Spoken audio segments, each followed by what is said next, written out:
Okay, movement break number 3 is going to be coming onto your back.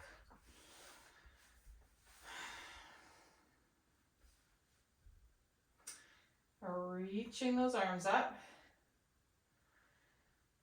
Really getting those shoulder blades around the rib cage.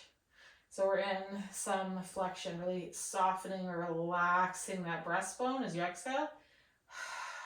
Down towards the floor.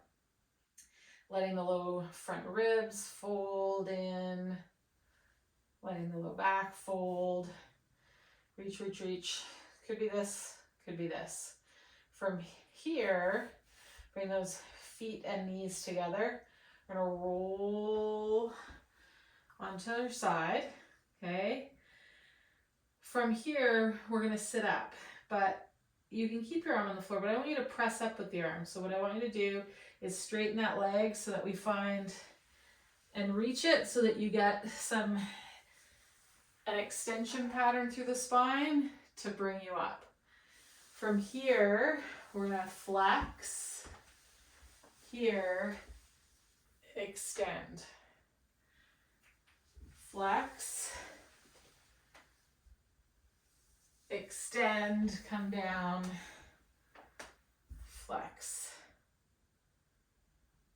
Okay, so again, we're reaching, reaching, reaching.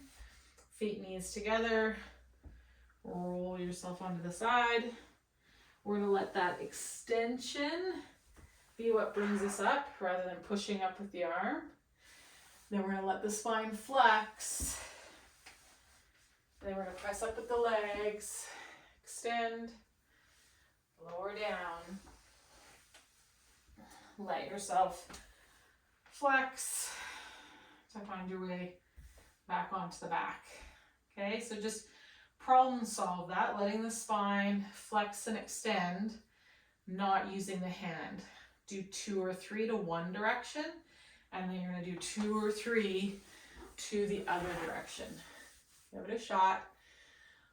Always when you come back to sitting in the computer after you do one of those movement breaks, notice how your breath is, notice how your spine feels. Okay, reach out with any questions.